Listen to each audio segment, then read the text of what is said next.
കുട്ടികളെ നേരത്തെ ഉറക്കണം. ചെറിയ പ്രായത്തില് പല വീടുകളും 12:30, 11:30, 12 മണിയൊക്കെ ആയിട്ടും ലൈറ്റ് ഓഫ് ആവണില്ല, ഉറങ്ങണില്ല. കുട്ടികൾ ഇങ്ങനെ കളി തന്നെ. എന്നിട്ട് പിറ്റേന്ന് 8 മണി 9 മണി വരെ ഉറങ്ങുക. പേരിനൊരു വെക്കേഷൻ മദ്രസയും. ശനിയും ഞായറും മാത്രം കുട്ടികൾ മദ്രസയിൽ പോവുക. ബാക്കിയുള്ള ദിവസമൊക്കെ ഓന് ഉറങ്ങൽ തന്നെ. സത്യത്തിൽ ഈ രാവിലെ മദ്രസയിൽ പോവുക എന്ന് പറയുന്നത് മദ്രസന്റെ പ്രാധാന്യം മാത്രമല്ല, രാവിലെ എണീക്കുക എന്ന് പറയുന്ന ഒരു ബർക്കത്തും കൂടി കുട്ടികൾക്ക് കിട്ടണം. വെള്ളിയാഴ്ച ഓഫാണെങ്കിൽ തന്നെയും ആ സമയത്ത് കുട്ടികളെ ഉണർത്തണം. കും ബാക്കിറൻ നിം ബാക്കിറൻ, നേരത്തെ ഉറങ്ങുക, നേരത്തെ എഴുന്നേൽക്കുക.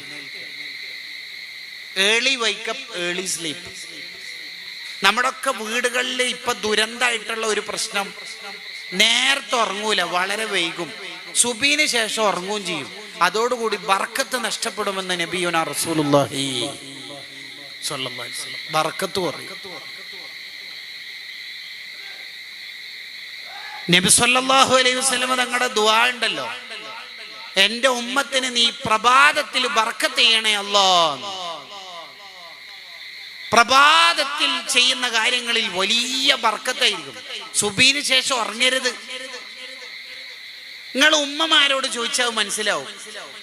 ഔറാദുകളൊക്കെ ചൊല്ലി തീർത്ത്, ഖുർആനൊക്കെ ഓതി തീർന്ന്, വിർദുൽ ലത്തീഫും ദലായിൽ ഖൈറാത്തൊക്കെ ചൊല്ലി തീർത്ത് മൂപ്പര് അല്ലെങ്കിൽ ആ പെണ്ണുങ്ങള് അടുക്കളപ്പണിയും മുറ്റടിച്ചു വാരുന്നതൊക്കെ രാവിലെ തന്നെ തീർന്നാലുണ്ടല്ലോ, ഒരു 10 മണി 9:30 ആകുമ്പോഴേക്ക് ആ വീട്ടിലെ എല്ലാ പണിയും തീർന്നിട്ടുണ്ടാവും. നാസ്ത ആയിട്ടുണ്ടാവും മാത്രമല്ല, ഉച്ചക്കത്തെ ചോറും കറിയും വരെ ആയിക്കഴിഞ്ഞിട്ടുണ്ടാവും 9:30 10 മണി ആകുമ്പോഴേക്ക്. ഈ രാവിലെ ചെയ്യുന്ന കാര്യത്തിന് ഭയങ്കര ബർക്കത്തായിരിക്കും.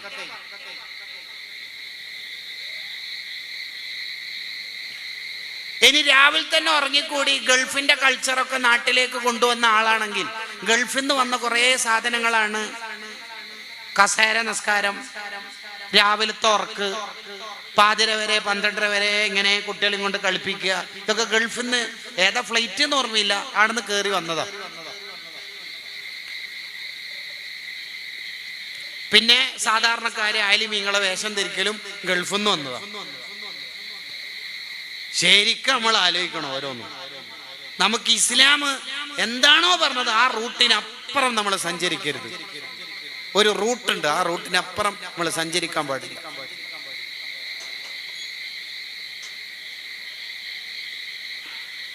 രാവിലെ ഉറങ്ങി ഒരു 9:30 10 മണിക്ക് അടുക്കള പണിക്കും വീട്ടു ജോലിയിലും ഇടപെട്ട സ്ത്രീയാണെങ്കിൽ ഉച്ച 3:30 4 മണിയായാലും പറയും, അടുക്കള പണിയെടുത്തിട്ട് നടുവൊടിന് എത്ര കാലാന്ന് റബ്ബേ. ഒരിക്കലും ഒന്നും പൂർത്തിയാവില്ല. ഒരു എഞ്ചിനീയർ അയാൾ രാവിലെ തന്നെ മൂപ്പരുടെ 5 സൈറ്റിൽ പോയി വന്ന് ഒരു 11 മണിയാകുമ്പോൾ വീട്ടിലെത്തിയിട്ട് പറയും, ഇന്നത്തെ ഡ്യൂട്ടിയൊക്കെ കഴിഞ്ഞു. എല്ലാം കഴിഞ്ഞു. ഒരു 10 10:30 11 മണിയാകുമ്പോൾ എല്ലാം കഴിഞ്ഞിട്ടുണ്ടാവും. ഉറങ്ങി ഒരു 8:30 9:00 10 മണിക്ക് എണീറ്റിട്ടാണ് പോയതെങ്കിൽ മഗ്‌രിബിനും 3ാമത്തെ സൈറ്റിലുണ്ട് അത്രേ, ഇനിയും 2 സൈറ്റിൽ പോകുന്നത്, അത് പെൻഡിങ്ങിലാണ്, നാളെ പോവാം. കണ്ടോ, എന്റെ ഉമ്മത്തിന് രാവിലെ ബർക്കത്ത് ചെയ്തു എന്ന് പറഞ്ഞത് നുബുവത്തിന്റെ ചുണ്ടോണ്ടാ, റസൂലുള്ള പറഞ്ഞതാ സ്വല്ലല്ലാഹു അലൈഹി വസല്ലം. അതൊരു ബർക്കത്താ. വളരെ വിശദമായി ഇമാം നവവി റഹിമഹുള്ളയുടെ റൂസുൽ മസായിൽ എന്ന കിതാബിലുണ്ട്. അതിൽ പറയുന്നതാണ്, എടോ രാവിലെ വല്ലാത്ത ബർക്കത്തുള്ള സമയമാണ്, അതുകൊണ്ട് രാവിലെ നമുക്ക് എപ്പോഴും എൻഗേജ് ആയിരിക്കണം ഇബാദത്തുകൾ കൊണ്ട്. ഉറങ്ങല് മാത്രല്ല ബർക്കത്ത് കുറയുന്ന കാര്യം. ചിലയാള് സൂര്യൻ ഉദിക്കുന്നവരെ ഉറങ്ങരുത് എന്ന് ഏതെങ്കിലും ഉസ്താദിന്റെ ക്ലാസ്സിലോ ദർസിലോ കേട്ടതുകൊണ്ട് ഉറങ്ങാണ്ട് മൊബൈലിൽ ഇങ്ങനെ യൂട്യൂബ് നോക്കിയിട്ടിരിക്കും. അതും ബർക്കത്ത് കുറയുന്ന കാര്യം തന്നെ. അവിടെ ഹൈറാത്ത് കൊണ്ട് എൻഗേജ് ആവണം. ഖുർആൻ ഓതുക. ഇന്ന് രാവിലെ ഒരാളെ ഞാൻ പരിചയപ്പെട്ടപ്പോൾ അയാൾ പറഞ്ഞു, ഉസ്താദേ മൂപ്പര് ഇങ്ങനെ സംസാരിച്ചുകൊണ്ട് മൂപ്പര് മാസത്തിൽ ഒരു ഖത്ം ഓതി തീർക്കും. മാസത്തിൽ ഒരു ഖത്ം ഓതി തീർക്കും. മൂപ്പര് പറയാ, അത് സിമ്പിൾ ആയിട്ടാണ് എനിക്ക് തോന്നിയത്. കാരണം സുബഹിസ്കാരം കഴിഞ്ഞിട്ട് പള്ളിയിൽ നിന്ന് ഒരു ജുസ് ഓതും. ഒരു ജുസ് ഓതാ ആകെ കുറഞ്ഞ സമയമല്ലേ കൊണ്ടുള്ളൂ. എല്ലാ ദിവസവും ഓരോ ജുസ് ഓതി 30 ദിവസം കൊണ്ട് ഒരു ഖത്ത് ഓതി തരും. ഇനി എപ്പോഴെങ്കിലും ജുസുകൾ ഇങ്ങനെ പെൻഡിങ്ങിലായാൽ ഞാനിങ്ങനെ ഒന്ന് കാത്തുക്കും. ആരെ? ഓറെ തന്നെ ഓർ കാത്തുക്കും. എങ്ങനെ ഉണ്ട് നോക്കാൻ. സമരമാണ് ജീവിതം. എങ്ങനെ ഉണ്ട് അറബി മാസം 27 വരെ മൂപ്പര് മേക്കപ്പ് ചെയ്ത് പോകുന്നില്ല. 27 20 ജുസ് തീർന്നിട്ട് എങ്കിൽ 27 അന്ന് ഇരുന്നിട്ട് വേറെ വാർത്താനില്ല, അന്ന് ഖത്തം തീർക്കും, 3 ദിവസം ഫ്രീ ആയിരിക്കും. എന്താ രസം കേൾക്കാൻ. ഒരു സാധാരണക്കാരനായ ഒരാൾ ഈ അടുത്ത് കുറച്ച് കാലം മുമ്പ് അയാളുടെ ബൈക്കിൽ ഞാൻ കുറച്ചപ്പുറത്തുള്ള ഒരു 2 സ്റ്റോപ്പ് അപ്പുറത്തുള്ള ഒരു സ്ഥലത്തേക്ക് പോയി. അപ്പൊ അയാള് മഗ്‌രിബ് ബാങ്ക് കൊടുക്കുമ്പോൾ വണ്ടി ഇങ്ങനെ നിർത്തി. അപ്പൊ ഞാൻ കരുതി ടൗൺ പള്ളിയിൽ അവിടെ നിസ്കരിക്കാൻ കയറാനായിരിക്കും. എനിക്ക് ഒരു സ്റ്റോപ്പ് അപ്പുറത്തുള്ള സ്ഥലത്താണ് എത്തേണ്ടത്. അവിടെ മഗ്‌രിബിന് ഞാൻ എത്തല് നിർബന്ധമാണ്. കാരണം ഏറ്റവും ചുരുങ്ങിയത് മസ്ബൂക്കായിട്ട് എങ്കിലും എത്തിയാലേ കുട്ടികൾ ഉസ്താദ് വന്നന് ഇന്ന് ക്ലാസ് ഉണ്ട് എന്ന് അവർക്ക് മനസ്സിലാവുള്ളൂ. അതുകൊണ്ട് എത്തണം. അപ്പൊ ഇയാൾ ഇവിടെ നിർത്തിയപ്പോ എനിക്കൊരു ശങ്കാശങ്ക. ഒന്നപ്പുറത്തെത്തിയാൽ അവിടെ നമുക്ക് ജമാഅത്തിന് പങ്കെടുക്കാം. അപ്പോഴേക്കാണ് അയാൾ ഇങ്ങനെ കൈ നീട്ടിയിട്ട് ഒരു ഈത്തപ്പഴം തരുന്നത്. ഞാൻ ഇങ്ങനെ നോക്കുമ്പോൾ അയാൾ ഈത്തപ്പഴം തിന്നുന്നുണ്ട്. അപ്പൊ അയാൾ സുന്നത്തോമ്പ് വരണം. അപ്പൊ എനിക്ക് അയാളോടൊരു, നിലവിൽ മൂപ്പര് നല്ല മനുഷ്യരാണ്, അതോടൊപ്പം നമ്മൾ ഐനുൽ യഖീന് നേരിട്ട് കണ്ടതുകൊണ്ട് ഒരു ഇഷ്ടം കൂടി. അപ്പൊ ഞാൻ അയാളോട് ഇങ്ങനെ ഓരോ കാര്യം ചോദിക്കുമ്പോൾ അയാളുടെ ജീവിത സ്റ്റൈൽ എന്താണെന്ന് അറിയാം. സാധാരണ ഒരു നാട് ചെക്കന്ന്, ഒരു ആലിമല്ല, മദ്രസ പോലും സാധാരണ ചെറുക്കൻ. അയാളെ പ്രത്യേകത എന്താ പറയാ, കല്യാണമൊക്കെ കഴിച്ചു. അയാളെ പ്രത്യേകത ഇന്ന് അറബി മാസം എത്രയാണെന്ന് അയാൾക്ക് വേഗം കിട്ടും. ഇന്നത്ര അറബി മാസം ദുൽഹിജ്ജ 16, ഇന്നത്ര അറബി മാസം റബീഉൽ അവ്വൽ 8, ഇന്നത്ര ദുൽഖഅദ് 3. അങ്ങനെ മൂപ്പർക്ക് കിട്ടുന്നറോ. അറബി മാസം ഏതാണോ ഡേറ്റ് ആ എണ്ണത്തിന്റെ ജുസ് മൂപ്പര് ഓതി തീർക്കും. ഇന്ന് മുഹറം 13 ആണെങ്കിൽ 13-ാം ജുസ് ഓതി തീർന്നിട്ടുണ്ടാവും രാവിലെ തന്നെ. ഇന്ന് റബീഉൽ അവ്വൽ 23 ആണെങ്കിൽ 23-ാം ജുസ് ഓതി തീർന്നിട്ടുണ്ടാവും. എന്താ രസം, എത്ര മനുഷ്യന്മാരുണ്ടെന്നറിയ. ഇങ്ങനെ നമ്മൾ ആരും വിധി എഴുതാനൊന്നും പോകരുത് കേട്ടോ. ഓരോരുത്തർക്ക് അള്ളയായിട്ട് നല്ല കോണ്ടാക്ട് ഉണ്ട്. ചിലപ്പോ ഒരേ കയ്യിൽ കൗണ്ടർ ഉണ്ടായിക്കോളൊന്നുമല്ല, ഒരു ഹൃദയത്തില് അള്ളഹാനോട് എന്തൊക്കെയോ പറയണ്ടാവും. അത് ചിലപ്പോ ഓട്ടോ ഡ്രൈവർ ആയിരിക്കും. ഓട്ടോ ഡ്രൈവറായിട്ട് ഇങ്ങനെ പോയി കേക്ക് ഇങ്ങനെ താമ്പ് കെട്ടി ഇങ്ങനെ പാതിരാക്ക് പൊട്ടിക്കാരന് ദ്വാരക്കും. നാളെ അത് കുട്ടീൻ്റെ പരീക്ഷ ഫീസ് കൊടുക്കേണ്ട ലാസ്റ്റ് ഡേറ്റ്. പിന്നെ മറ്റോനവിടെ കോളേജിൽ ചേർത്തിട്ടുള്ള ഫീസ് അഡ്മിഷൻ കൊടുത്തിട്ടില്ല. ഈ ഓട്ടോ ഓടിച്ചിട്ട് ഞാൻ എവിടെ എത്തേണ്ട റബ്ബേ. എനിക്കാണെങ്കിൽ 2 അറ്റം മുട്ടിക്കാൻ കഴിയുന്നില്ല. ഭാര്യൻ്റെ 3 പ്രസവവും ഓപ്പറേഷൻ. പരീക്ഷണം എന്നൊന്നും ഞാൻ എന്നോട് പറയൂല. അതൊക്കെ ഇഷ്ടം കൊണ്ട് നീ എനിക്ക് തരുന്നതായിരിക്കും. ഒന്ന് എൻ്റെ ജീവിതം ഒന്ന് മുട്ടിച്ച് ഒന്ന് നല്ല കഴിച്ചലാക്കി തന്ന് എനിക്കൊന്ന് റാഹത്തുള്ള ജീവിതം തരണേന്ന് ആ കണ്ണീരൊലിപ്പിച്ച മനുഷ്യന്റെ ദുആ എങ്ങനെ അള്ള സ്വീകരിക്കാണ്ടിരിക്കുക. പച്ച മനുഷ്യന്മാരായിരിക്കും. ഒരാൾ ബസ്സിൽ ഇങ്ങനെ യാത്ര ചെയ്യുമ്പോൾ ഒരു പെൺകുട്ടി വന്ന് അടുത്തുള്ള സീറ്റിൽ ഇരുന്നു. ആ പെൺകുട്ടി വസ്ത്രത്തിലൊന്നും ഒരു ശരിയില്ല, ഒരു ശരിക്കേടുണ്ട് എന്ന് ഇയാൾക്ക് തോന്നി. അത്ര ഇയാൾ തന്നെ അനുഭവം പറയാം. ശരിക്കേടുണ്ട് എന്ന് തോന്നി. വസ്ത്രമൊന്നും മര്യാദയ്ക്ക് ധരിച്ചിട്ടില്ല എന്നുള്ളിടത്തോളം. രാത്രിയാണ് സഞ്ചാരം. ഇയാളിങ്ങനെ ഉറക്കച്ചടവിൽ ഇങ്ങനെ ഉറങ്ങി. പെട്ടെന്ന് ഉറക്കത്തു നിന്ന് നെട്ടിയപ്പോൾ മൊബൈൽ ടോർച്ച് ഇങ്ങനെ കത്തിച്ചിട്ട് ആ പെൺകുട്ടി ബാഗിലുള്ള ചെറിയ ഖുർആൻ എടുത്തിട്ട് സ്കാർഫ് ഇങ്ങനെ ചുറ്റിയിട്ട് ഓതുക. 1:30-2 മണിക്ക്. ആരെയും വിധി എഴുതാൻ പോകരുത്. നമ്മൾ ട്രെയിനിൽ ഇറങ്ങുമ്പോൾ പരിപാടിയുടെ സ്ഥലത്തേക്ക് എത്തിക്കാൻ കാറുണ്ടാവും, നല്ല ഭക്ഷണം തരാൻ ആജിയന്മാരുണ്ടാവും, നല്ല ഹദിയകൾ ആൾക്കാർ തരും. നമ്മളെ മുന്നിലിരിക്കുന്ന ആളുടെ മൂക്കിന്ന് ഒലിക്കുന്നുണ്ടാവും, വായിന്ന് ഒലിക്കുന്നുണ്ടാവും. അവരൊക്കെ ഹൈ ലെവൽ ദർജയായിരിക്കും അള്ളാൻ്റെ അടുത്ത്. ആരെയും വിധി എഴുതാൻ പോകരുത്. നമ്മൾ ഒരാളെ പ്രായമുള്ള ഒരാളെ കണ്ടാല് നമ്മൾ എന്താ ചിന്തിക്കേണ്ടത്? ഇയാൾ എന്നേക്കാൾ എത്ര സുജൂദ് അള്ളാഹ്ക്ക് ചെയ്തിട്ടുണ്ട് എന്ന്. നമ്മളെക്കാൾ പ്രായം കുറഞ്ഞാളെ കണ്ടാൽ എന്താ ചിന്തിക്കേണ്ടത്? എൻ്റെ അത്ര തെറ്റ് മൂപ്പര് ചെയ്തിട്ടില്ലല്ലോ എന്ന്. കണ്ടോ? ഇങ്ങനെ ആരെ കണ്ടാലും നമ്മുടെ അതേ പ്രായത്തിലുള്ള ആളെ കണ്ടാൽ ചിന്തിക്കേണ്ടത് ഇയാൾ സ്വർഗത്തിലും ഞാൻ നരകത്തിലും ആയാലോ എന്ന്. ഒരു നായനെ കണ്ടാൽ ചിന്തിക്കേണ്ടത് ഈ നായ ഏതായാലും നരകത്തിൽ പോയില്ല എന്ന് ഉറപ്പല്ലേ എന്ന്. നമുക്ക് ആ ഉറപ്പുണ്ടോ? നമ്മൾ ആരെക്കാളും മേലെ കയറരുത്. അങ്ങനെ കയറുമ്പോഴാണ് നെഞ്ചിന് കുറച്ച് വീതി കൂടുതൽ ഉണ്ടാവുന്നത്. നോട്ടീസിൽ എൻ്റെ പേര് വരണം, സ്വാഗതത്തിൽ എന്നെ പറ്റിയിട്ട് പറഞ്ഞത് കുറച്ച് കുറഞ്ഞു പോയി എന്നൊക്കെ തോന്നണത്. ഇതിനു വേണ്ടിയിട്ടാണല്ലോ ഇപ്പോഴത്തെ സംഭാവന. ജീവിക്കുന്നതന്നെ അതിനു വേണ്ടിയിട്ടല്ലേ അല്ലേ? സിദ്ദീഖ് റളിയല്ലാഹുവിനോട് നബി സല്ലല്ലാഹു അലൈഹി വസല്ലം പറഞ്ഞല്ലോ, മാ നഫഅനി മാലു ഖത്തു മാ നഫഅനി മാലു അബൂബക്കർ. അബൂബക്കറിന്റെ സ്വത്ത് ഉപകാരപ്പെട്ട അത്ര എനിക്ക് ഒരാളുടെ സ്വത്തും ഈ ഭൂമിയിൽ ഉപകാരപ്പെട്ടിട്ടില്ല. അന്നേരം സിദ്ദീഖ് റളിയല്ലാഹു ഒറ്റ കരച്ചില്. ശരിക്കും സിദ്ദീഖ് റളിയല്ലാഹു ചിരിക്കലേ വേണ്ടി സന്തോഷം കൊണ്ട് ഒറ്റ കരച്ചില്. എന്താ സിദ്ദീഖ് കരയണത്? എൻ്റെ അബൂബക്കറിന്റെ സ്വത്ത് എന്ന് പറയേണ്ടില്ലായിരുന്നു നബിയെ. അബൂബക്കറിന് അങ്ങനെ പ്രത്യേകിച്ച് സ്വത്തൊന്നുമില്ല.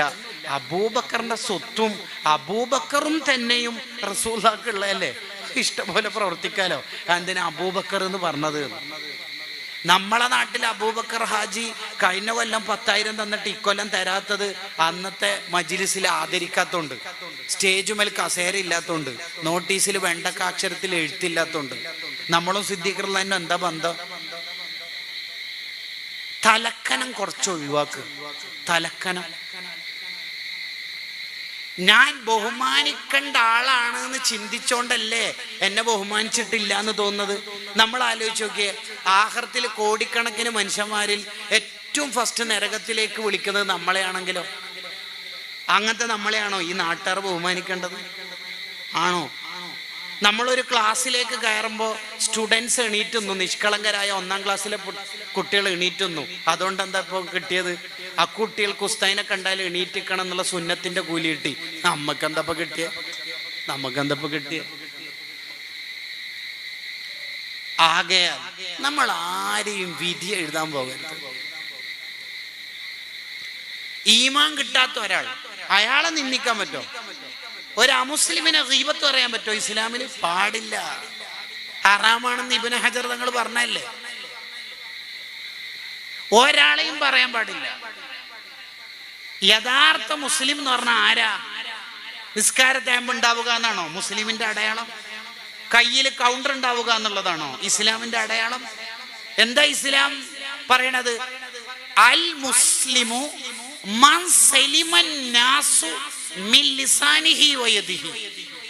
ഒരാള് യഥാർത്ഥ മുസ്ലിം ആകുന്നത് ഏതു മനുഷ്യനും അയാളിൽ നിന്ന് നിർഭയത്വം ഉണ്ടാവണം. അയാളുടെ കൈ കൊണ്ടോ നാവ് കൊണ്ടോ ഒരു ഉപദ്രവവും ഒരു മനുഷ്യനും, അത് മതം ഉള്ള ആളാവട്ടെ ഇല്ലാത്ത ആളാവട്ടെ, യുക്തിവാദിയാവട്ടെ മതമുള്ള ആളാവട്ടെ, ഏത് മനുഷ്യനായാലും അവനെ കൊണ്ട് ഒരു ഉപദ്രവവും ആർക്കും ഇല്ലെങ്കിൽ അയാൾ മുഅ്മിനാ. അതാണ് റംലി ഇമാമിന്റെ വാപ്പ വഫാത്തായപ്പോൾ റംലി ഇമാം പറഞ്ഞല്ലോ, എൻ്റെ വാപ്പ വഫാത്തായിട്ടുണ്ട്, നിങ്ങളെല്ലാവരും ജനാസസ്കരിക്കാൻ വരണം. എൻ്റെ വാപ്പാന്റെ പ്രത്യേകത, വാപ്പ ജീവിതത്തിൽ ഒരാളെയും ഒരു ബുദ്ധിമുട്ടിലും ഒരാളെയും ഒരു നിലക്കും ബുദ്ധിമുട്ടിക്കാത്ത ആളാണ്. അങ്ങനെ സർട്ടിഫിക്കറ്റ് നമ്മളൊക്കെ വാങ്ങിയിട്ട് ഖബറിലേക്ക് പോകണം. നമ്മളെക്കുറിച്ച് ഒരാളും പരാതി പറയുന്ന ഒരവസ്ഥ ഉണ്ടാവരുത്.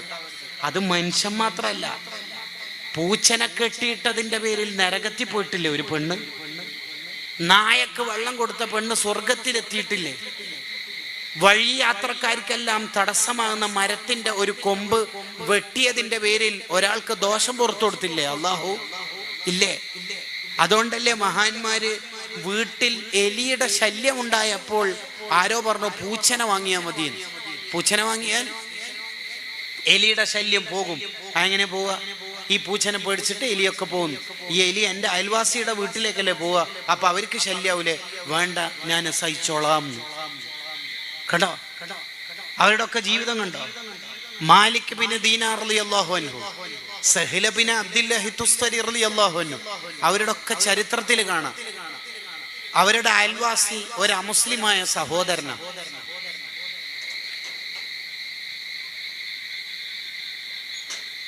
അയാളെ സഹ്ല ബിൻ അബ്ദുല്ലാഹി തുസ്തരി തങ്ങൾ വിളിച്ചു. എന്നിട്ട് പറഞ്ഞു, ഞാൻ മരിക്കാറായി.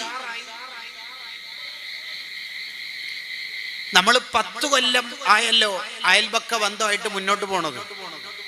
നിന്റെ വീട്ടിലെ ടോയ്ലറ്റിലെ പുറത്തേക്ക് ഒഴുകുന്ന ദുർഗന്ധം വമിക്കുന്ന ആ വെള്ളം ഒഴുകുന്ന പൈപ്പ് പൊട്ടിയിട്ടുണ്ടായിരുന്നു. 10 കൊല്ലായിട്ട് ഞാൻ ഈ കൈകൊണ്ട് തന്നെയാണ് വൃത്തിയാക്കണത്. അതിലെനിക്ക് പരിഭവമൊന്നുമില്ല. പിന്നെ ഇപ്പം വിളിച്ചത്, ഞാൻ മരിക്കാറായി, ഇനി ആ പൈപ്പ് ശരിയാക്കണം. എന്തിനെന്ന് വെച്ചാല് ഇനി എൻ്റെ വീട്ടിൽ എൻ്റെ ശേഷം ആരാ താമസിക്കലെന്ന് പറയുന്നില്ല.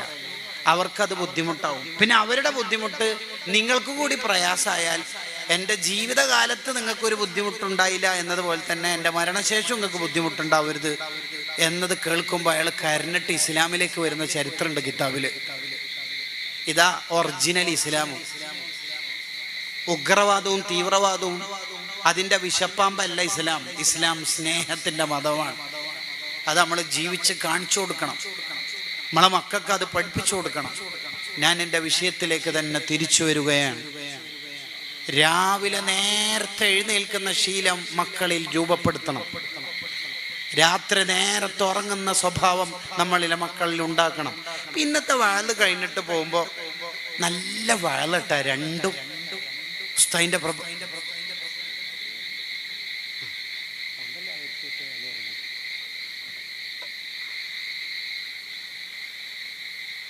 ഇൻഷാ അല്ലാഹ്. ഞാൻ പറഞ്ഞു വന്നത്, നമ്മൾ ഇന്നത്തെ വാഴ് കഴിഞ്ഞ് പോകുമ്പോൾ നമ്മൾ എടുക്കേണ്ട പ്രധാനപ്പെട്ട ഒരു തീരുമാനം, എൻ്റെ വീട്ടിൽ നേരത്തെ ഉറങ്ങുന്ന സ്റ്റൈല് രൂപപ്പെടുത്തുന്ന. നിങ്ങൾ ഏത് മതത്തിൻ്റെ വേദഗ്രന്ഥങ്ങൾ എടുത്ത് പരിശോധിച്ചാലും ഏത് പണ്ഡിതന്മാർ, അതത് മതത്തിലെ പണ്ഡിതന്മാരുണ്ടാവില്ല, അവരോടൊക്കെ ചോദിച്ചാൽ അവർ പറയും നേരത്തെ ഉണരുന്നതാണ് ആരോഗ്യത്തിന് നല്ലത് എന്ന്. അതെ, നേരത്തെ ഉണരണം നമ്മളെ വീട്ടുകാർ. അബൂ യസീദുൽ ബിസ്താമി റളിയല്ലാഹു അൻഹുവിന്റെ ജീവിതം പറയുന്നിടത്ത് കാണാം, ഉപ്പ നേരത്തെ ഉണരും. അപ്പോൾ 10 വയസ്സാകുന്നതിന് മുമ്പ് തന്നെ അബൂ യസീദ് റളിയല്ലാഹു അൻഹു തഹജ്ജുദ് നിസ്കാരം തുടങ്ങി ഉപ്പാനെ കണ്ടിട്ട്. ഇത് മദ്രസയിലേക്ക് പോകേണ്ട കുട്ടി 6:30 ഉണരുന്ന സമയത്താണ് ചെറുപ്പക്കാരനായി ഉപ്പ ചുരുണ്ട് ഉറങ്ങുന്നത് കണ്ടാൽ ബാക്കി പറയാതെ തന്നെ നിങ്ങൾക്ക് മനസ്സിലാവുമല്ലേ ഇനി ആ കുട്ടി എന്താവല്. നമ്മളെന്ന ഒറിജിനൽ കോപ്പിയുടെ ഫോട്ടോസ്റ്റാറ്റ് ആയിരിക്കും മക്കൾ. ചെറുപ്പക്കാരനായ വാപ്പ IPL-ന്റെ, കോപ്പ അമേരിക്കന്റെ, യൂറോ കപ്പിന്റെ ആളാണെങ്കിൽ ഓൻ എന്തെങ്കിലും ഒരു കപ്പായി മാറും. ഈ ഉപ്പ അർജന്റീനിയൻ ഫാൻസ് ആണെങ്കിൽ ഏറ്റവും ചുരുക്കുന്നത് മോന് ഫ്രാൻസ് എങ്കിലും ആയിട്ടെങ്കിൽ മോശമല്ലേ? അല്ലേ? മോശമല്ലേ? റണ്ണേഴ്സപ്പെങ്കിലും ആണ്ടേ? അല്ലെങ്കിൽ മോശമല്ലേ? നിങ്ങളെന്താ പറഞ്ഞ? മദ്രസയിൽ പഠിപ്പിക്കുക, സ്കൂൾ പഠിപ്പിക്കുക, ഡ്യൂട്ടി കഴിയോ? ഫീസ് കൊടുക്കലോടുകൂടി, പുസ്തകം വാങ്ങിക്കൊടുക്കലോടുകൂടി? നോ. അദബ് പഠിപ്പിക്കണം. ഉപ്പിയുമ്മി നേരത്തെ ഉറങ്ങുന്ന ശീലം ഉണ്ടായാൽ കുട്ടികളും അങ്ങനെ ഉറങ്ങും. രണ്ടാമത്തത്, അദബ് പഠിപ്പിക്കണം എന്ന് പറയുന്നിടത്ത് തന്നെ ഗസാലി ഇമാം റളിയല്ലാഹു അൻഹു പറയുന്നുണ്ട്, ഭക്ഷണ സമയത്തുള്ള മര്യാദകൾ കുട്ടികൾക്ക് പഠിപ്പിച്ചു കൊടുക്കണം. മോന് ബിസ്മി ഇല്ലയോ? ചെല്ലിയോ? ഉപ്പ കേട്ടിട്ടില്ലല്ലോ. അൽഹംദുലില്ലാഹ്, നല്ല മോൻ. വലത് കൈ കൊണ്ടാണല്ലോ കുടിക്കേണ്ടത്. ഇതെന്താ ഡിസ്പോസിബിൾ ഗ്ലാസ് ആയിട്ട് പോലും നീ ഇടത്തേക്ക് കൊണ്ട് കുടിക്കണത്? തിരുത്തി കൊടുക്കുക. അത് കുട്ടികൾക്ക് മാത്രമല്ല, ഭക്ഷണം കഴിക്കുന്ന സമയത്ത് ഭക്ഷണത്തിന്റെ മര്യാദകൾ എവിടെയെങ്കിലും വീഴ്ച വരുന്നുണ്ടെങ്കിൽ അവർക്ക് അത് തിരുത്തി കൊടുക്കൽ സുന്നത്താ.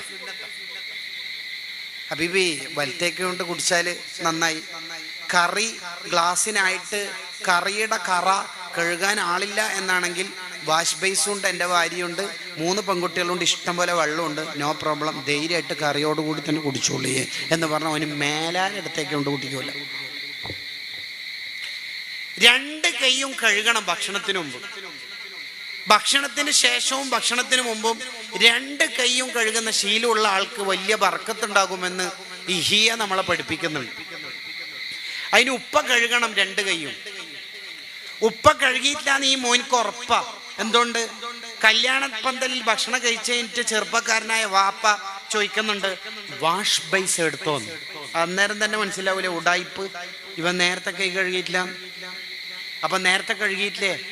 പിന്നെ തിരക്കും, പിന്നെ കല്യാണം കുറേ ആളുമായതുകൊണ്ട് എനിക്ക് പെട്ടെന്ന് പോകാനുണ്ട്, പിന്നെ ഇന്ന് ഞാൻ നാസ്ത കഴിക്കാണ്ട് ഇവിടെ വന്ന എന്നെ ഫുഡ് ജമ്മും കസറാക്കി അങ്ങനെ അടിച്ച് ചാമ്പ കൈയൊന്നും കഴുകാൻ നേരം കിട്ടിയിട്ടില്ല. ഇനി ഈ മോൻ എങ്ങനെ നന്നാവലും? അപ്പൊ വേറൊരു ഉടായിപ്പ് മറുപടി, എന്തേ കൈ കഴുകിയ ഉസ്താദ്? എങ്ങനെ? അവിടെ കുടിക്കാൻ കൊണ്ടുവച്ച ജഗ്ഗിലുള്ള വെള്ളം കൊണ്ട് ഞാൻ എവിടെ പോയി നിങ്ങൾക്ക് മനസ്സിലായില്ല? ഇപ്പോ കഴുകാൻ ജീരക വെള്ളം കൊണ്ടും കരിങ്ങാല് വെള്ളം കൊണ്ടൊന്നും കൈ കഴുകിയ സുന്നത്തിട്ടൂല. ഒന്നോടുക്കാൻ പറ്റുന്ന വെള്ളം കൊണ്ടാ കൈ കഴുകേണ്ടത്. ഐസ്ക്രീം കൊണ്ടും സവനപ്പം കൊണ്ടാ കൈ കഴുകല്. ഇതൊക്കെ ഉപ്പാനെ കണ്ടിട്ട് പഠിക്കണം, ഉമ്മാനെ കണ്ടിട്ട് മക്കൾ പഠിക്കണം. ഒക്കെ പഠിപ്പിച്ചു കൊടുക്കുക. ഷെയർ ചെയ്യാൻ പഠിപ്പിക്കണം മക്കൾക്ക്. ഒരു ചോക്ലേറ്റ് കിട്ടി കുട്ടിക്ക്, അപ്പൊ നമ്മൾ കൊടുക്കുമ്പോ തന്നെ പറയാ അനുജനും കൊടുക്കണം എന്ന്. അപ്പൊ നിങ്ങൾക്ക് തോന്നുന്നു ഞാൻ 2 എണ്ണം വാങ്ങിയിട്ട് വന്നാ പോരെ. 2 എണ്ണം വാങ്ങേണ്ട സന്ദർഭം ഉണ്ടാവും, വാങ്ങാം, പ്രശ്നമില്ല. നിങ്ങൾ എപ്പോഴും 2 പീസ് വാങ്ങരുത്, ഒന്നും വാങ്ങണം. എന്തിന്? ഓനിക്കും ജീവിതത്തിൽ ഷെയർ ചെയ്യണമെന്ന് പഠിപ്പിക്കണം. ഇല്ലാത്ത ആൾക്ക് കൊടുക്കണം എന്ന് ഭാവിയിൽ ഒരു പാരസ്പര്യ ബോധം ഉണ്ടാവണമെങ്കിൽ ബ്ലൂടൂത്ത് ഹെഡ്സെറ്റ് എന്നും റീൽസ് എന്നൊക്കെ ഒന്ന് ഇറങ്ങിയിട്ട് അവനവനിസത്തിന്റെ ലോകത്തുനിന്ന് പാരസ്പര്യ ലോകത്തേക്ക് എത്തണമെങ്കിൽ ചെറുപ്പത്തിൽ തന്നെ അനുജനും ചിക്കന്റെ പീസ് കൊടുക്കണം എന്ന് പഠിപ്പിച്ചു കൊടുക്കണം. നമ്മൾ ഒരു ചോക്ലേറ്റ് കൊടുക്കുക, എന്നിട്ട് പറയാ ഇത്താത്തക്കും അനുജനും കൊടുക്കണം, വലുതന്നെ ഉപ്പ വാങ്ങിയിട്ടുണ്ട്, മോൻ കൊടുക്കുമല്ലോ, ഇതാ അവർക്ക് കൊടുക്കണേന്ന് പറയാം. ഉപ്പ നോക്കുന്നില്ല എന്ന് അഭിനയിച്ചിട്ട് നോക്കുകയും വേണം. വെരി ഗുഡ്, നല്ല മോൻ. അല്ലാതെ എന്തല്ല, ഉപ്പ ചോക്ലേറ്റ് ഉണ്ടോ, ചോക്ലേറ്റ് ഉപ്പാന്റെ കീശയിലുണ്ട്, ഇപ്പം എടുത്താൽ ഇവിടെയുള്ള ജ്യേഷ്ഠന്റെ അനുജന്റെ മക്കൾക്ക് കൊടുക്കേണ്ടി വരും, ഇപ്പം എടുക്കേണ്ടതില്ല, ഇപ്പം വേണമെങ്കിൽ നിനക്ക് ഞാൻ തരാം, നീ ജീൻസ് കീശന്റെ വേക്കിലത്തെ കീശയിൽ ഇട്ടിട്ട് വേഗം മേലെ റൂമിൽ പോയിട്ട് ഡ്രസ്സ് ഇടുന്ന കൊട്ടന്റെ വേക്കിൽ നിന്നിട്ട് ഫുള്ള് തിന്നിട്ട് ടിഷ്യൂ കൊണ്ട് വായ തുടച്ചു കൊടുത്തിട്ട് വാ വയിലേഹി തുർജഊൻ സദഖല്ലാഹ്. എന്താ നീ പറഞ്ഞതല്ലോ ഹയവാന്? എത്തപ്പ പറഞ്ഞത്? എന്താ ഇപ്പൊ പറഞ്ഞത്? എന്താ ഇപ്പൊ ആ മോനോക്ക് പഠിപ്പിച്ചു കൊടുത്തത്? ആ മോനിക്ക് നിന്നിലൂടെ എന്താ ഇപ്പൊ കിട്ടിയത്? ആ കുട്ടി ഇനി അവനവനസത്തിലേക്ക് ഒതുങ്ങിക്കൂടും. പാവപ്പെട്ടവർക്ക് കൊടുക്കണമെന്നോ ചുറ്റുവട്ടത്തുള്ളവരെ കാണണമെന്നോ അവന്റെ ജീവിതത്തിൽ ഇനി ചിന്തിക്കൂല. അങ്ങനെയല്ല, 6 ചോക്ലേറ്റ് ഉപ്പ വാങ്ങിയതിന് എല്ലാവർക്കും നീ തന്നെ കൊടുക്കണം എന്ന്. അപ്പോൾ എനിക്ക് 2 എണ്ണം എടുക്കണം എന്ന് ഭയങ്കര ആഗ്രഹം ഉണ്ടായിരിക്കെ തന്നെ ഇങ്ങനെ കൊടുക്കാന് അവനെ പഠിപ്പിക്കണം. എന്നാലേ പാരസ്പര്യ ബോധം ഉണ്ടാവുള്ളൂ. പലപ്പോഴും ഇപ്പോൾ ചാരിറ്റി ഫോർ ചാരിറ്റിയാണ്. ഫോട്ടോക്ക് വേണ്ടി ചാരിറ്റി. എൻ്റെ മോളെ കല്യാണം അടുത്താഴ്ച വരുന്നുണ്ട്, അതുകൊണ്ട് ഇപ്പൊ സഹായിച്ചാൽ അപ്പൊ ഇങ്ങോട്ടേക്ക് കിട്ടുമെന്ന ചാരിറ്റി. അങ്ങനെ ചാരിറ്റി ഫോർ ചാരിറ്റിയുടെ കാലത്ത് നിഷ്കളങ്കമായി ബാക്കിയുള്ളവർക്ക് ഷെയർ ചെയ്യാൻ കുട്ടികൾക്ക് ചെറുപ്പത്തിൽ പഠിപ്പിച്ചു കൊടുക്കുക. അതാ ഭക്ഷണത്തിന്റെ മര്യാദ. വസ്ത്രത്തിന്റെ മര്യാദകളും പഠിപ്പിച്ചു കൊടുക്കണം. ആണിന്റെ വേഷം പെണ്ണ് ധരിക്കരുത് എന്ന് നേരത്തെ കുട്ടികൾക്ക് പഠിപ്പിച്ചു കൊടുക്കണം. ഈ കാലത്ത് അത് പ്രസക്താണല്ലോ. ഇങ്ങനെ ഓരോ സമയത്തുള്ള മര്യാദകൾ ഉപ്പയും ഉമ്മയും ശരിക്കങ്ങ് പഠിപ്പിച്ചു കൊടുത്താൽ ആ കുട്ടി നല്ല ശീലത്തിൽ അങ്ങ് വളരും. ഇപ്പൊ ചില കുട്ടികളെ നമുക്ക് കണ്ടാൽ തന്നെ മനസ്സിലാവും. ഇപ്പൊ ഉദാഹരണത്തിന് ഇവിടെ ഒരു SSLC കുട്ടികൾക്ക് motivation class, career guidance class നടന്നു. അല്ലെങ്കിൽ മെറിറ്റ് ഈവനിങ്, ഐ മീൻ +2-നും SLCക്കൊക്കെ നല്ല മാർക്ക് വാങ്ങിയ റാങ്ക് ഹോൾഡേഴ്സ്, ഫുൾ A+കാര് A+ മീറ്റൊക്കെ വിളിച്ചിട്ട് നടത്തി. അങ്ങനെ എല്ലാവരും മൊമെന്റോവും ഗിഫ്റ്റൊക്കെ വാങ്ങിയിട്ട് പോകുമ്പോൾ 2 കുട്ടികൾ കസേരൊക്കെ എടുത്ത് വെച്ച് സൈഡിൽ വെച്ച്, പിന്നെ എല്ലാവരും കുടിച്ച ഗ്ലാസ് ഡിസ്പോസിബിൾ അതൊക്കെ പൊറുക്കി എടുത്ത് വേസ്റ്റ് ബാസ്ക്കറ്റിലിട്ട് മെയ്ക്ക് ശരിയാക്കിയിട്ട് അവിടെ വെച്ച് കസേരൊക്കെ എടുത്ത് വെച്ച്. ഈ 2 കുട്ടികളെ കാണുമ്പോൾ സാർമാരും ഉസ്താമാരും പറയും, അല്ല മെച്ചേർഡായ പിള്ളേരാണ്. ആരാണത്? ഒന്ന് നമ്മളെ റഫീഖാണ്, മറ്റേത് ഷെഫീഖാണ്. മെച്ചേർഡല്ലേ കുട്ടികൾ? ഭയങ്കര പക്വതയുള്ള കുട്ടികളല്ലേ? ഈ പക്വത, മെച്ചേർഡ് എന്ന് പറയുന്നതിൻ്റെ ഭാഷയാണ് അദബ്. അത് വീട്ടിൽ നിന്നാണ് പഠിപ്പിക്കേണ്ടത്. വീട്ടിൽ നിന്ന് ഇതൊക്കെ പഠിപ്പിക്കണം. നെക്സ്റ്റ്, നമ്മുടെ മക്കൾ നന്നാവാൻ ഗസാലി ഇമാം റളിയല്ലാഹു അൻഹു നിർദ്ദേശിക്കുന്ന അടുത്ത കാര്യം എന്താ?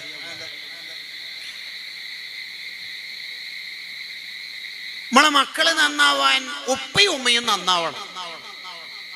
ഉപ്പ രഹസ്യമായിട്ട് തെറ്റ് ചെയ്യുന്ന ഉപ്പയാണെങ്കിൽ ഭാര്യന്റെ ഉമ്മന്ന് ഡിലീറ്റ് ഒക്കെ ആക്കിയിട്ടുണ്ടാവും, എന്നാലും അതിന്റെ ഒരു സീക്വൻസ് മക്കളിൽ ഉണ്ടാവും, അതിന്റെ കറുത്ത കുത്ത്. നമ്മുടെ രഹസ്യത്തിന്റെ പരസ്യമായിരിക്കും നമ്മളെ മക്കള്. നമ്മളെന്ന ഒറിജിനൽ കോപ്പിയുടെ ഫോട്ടോസ്റ്റാറ്റാണ് നമ്മളെ മക്കള്. നമ്മൾ ക്ലാരിറ്റി ഇല്ലാത്ത പേപ്പറാണെങ്കിൽ ഫോട്ടോസ്റ്റാറ്റും അങ്ങനെ തന്നെ ആയിരിക്കും, ബ്ലാക്ക് ആൻഡ് വൈറ്റ് ആയിരിക്കും.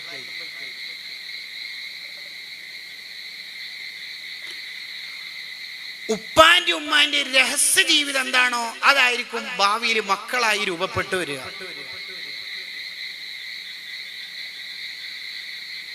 ഇന്നല്ലാഹ ലാ യഹ്ഫളു ബിർറജുലി സ്വാലിഹി വലദഹു വവലദ വലദിഹി.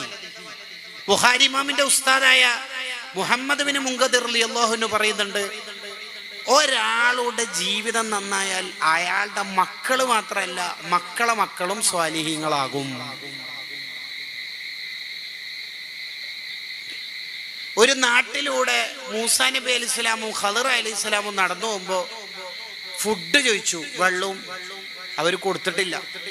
ആ നാട്ടിലെ ഒരു വീട്ടിലെ പൊളിഞ്ഞു വീഴാറായ മതില് ഖളിർ അലൈഹി സ്വലാം ശരിയാക്കുമ്പോൾ മൂസാ നബി അലൈഹി സ്വലാം ചോദിച്ചു, ഇവർ ഭക്ഷണമൊന്നും തരാത്ത കൗമല്ലേ, ഇവരുടെ മതിൽ എന്തിനാ ശരിയായി കൊടുക്കുന്നത്?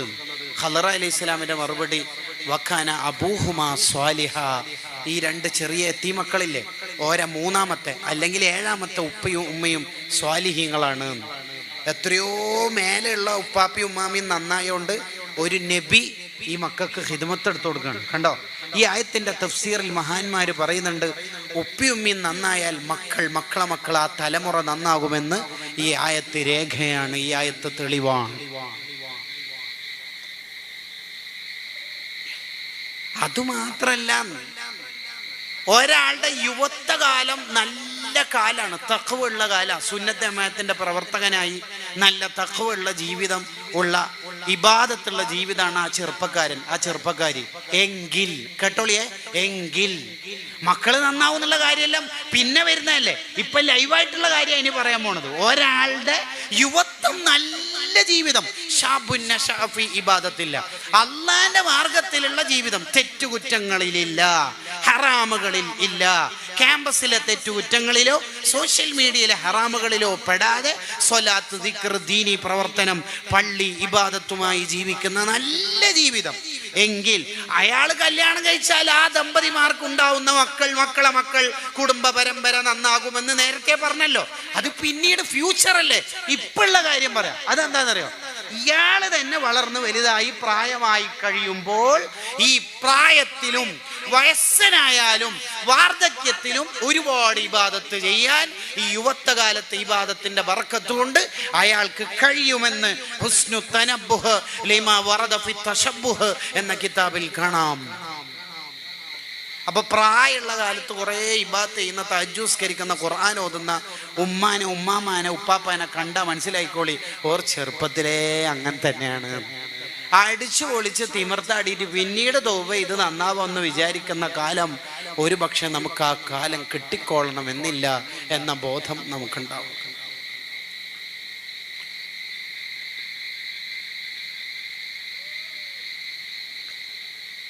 മക്കളെ കാര്യം മാത്രമല്ല, ഫുളൈൽ ഇബ്നു ഇയാദ് റളിയല്ലാഹു അൻഹു പറയുന്നുണ്ട്, നമ്മൾ തെറ്റ് ചെയ്യുന്നതിനനുസരിച്ച് നമ്മളെ വീട്ടിൽ നമ്മൾ വളർത്തുന്ന ആട്, കോഴി, അതിനെന്നെ അതിൻ്റെ ഒരു ശകുനം ബർക്കത്ത് കമ്മി ഉണ്ടാവുന്ന. എന്നിട്ടല്ലേ നമ്മളെ മക്കളെ കാര്യം.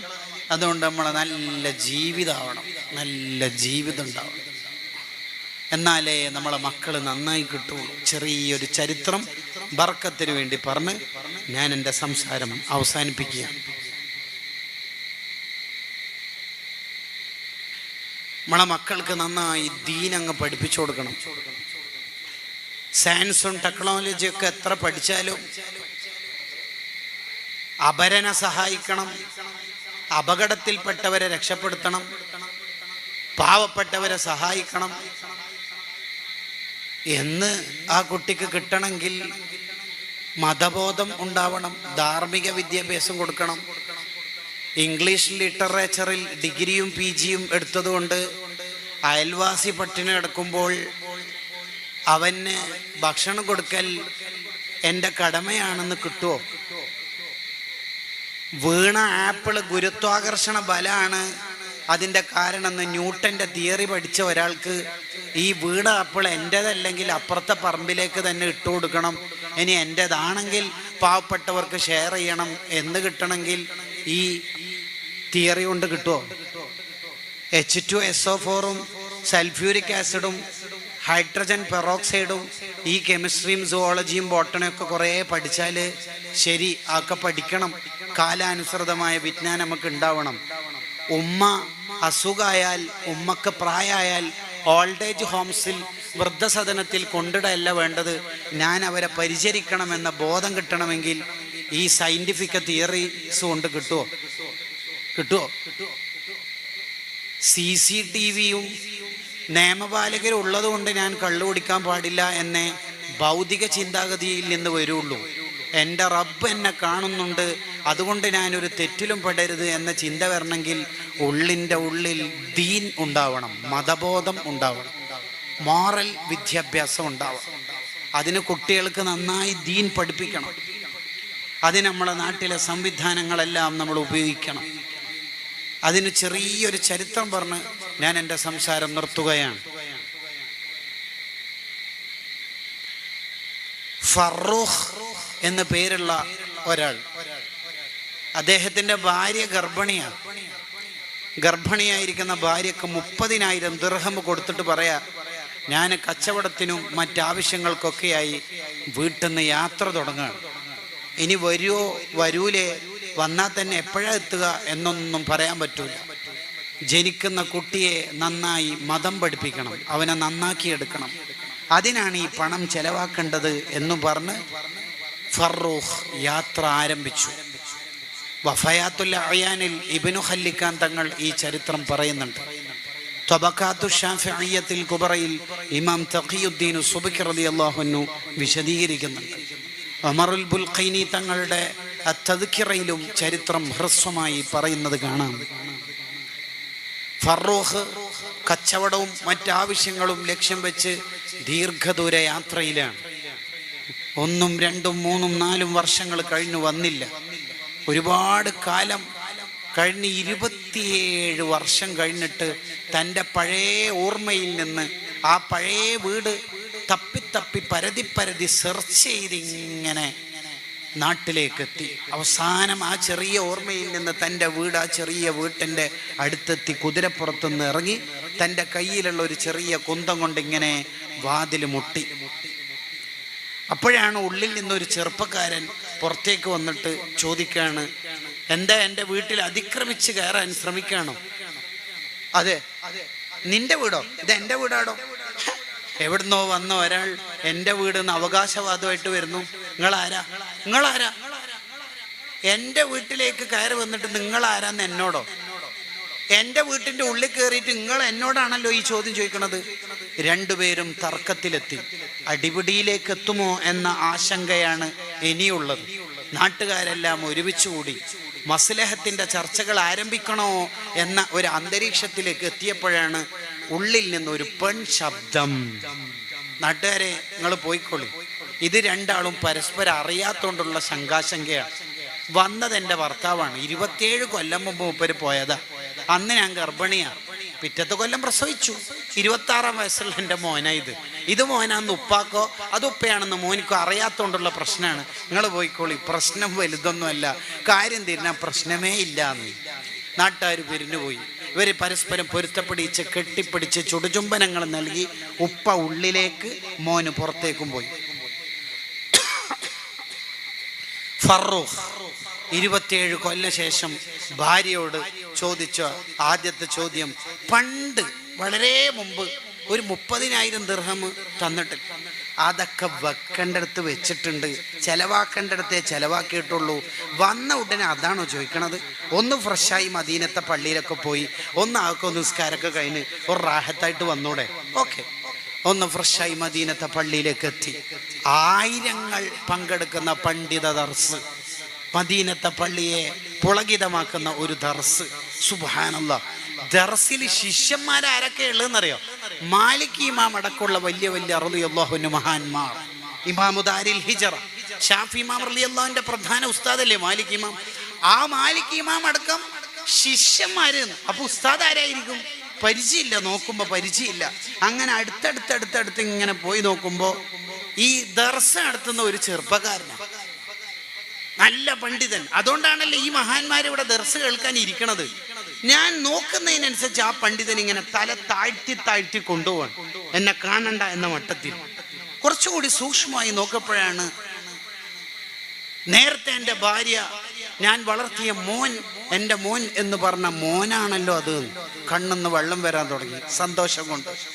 ഉടനെ വീട്ടിലേക്ക് ധൃതി പിടിച്ചു പോയി. ഭാര്യയോട് പറഞ്ഞു, ഒരത്ഭുതം കണ്ടു മോളെ എന്ന്. എന്തേന്ന് ചോദിച്ചു. ആയിരക്കണക്കിന് ആലിമീങ്ങൾക്ക് മഹാന്മാർക്ക് ദർശനം എടുത്ത് നമ്മളെ മോനെ എന്ന്. ഭാര്യ ചോദിച്ചൊരു ചോദ്യമുണ്ട്.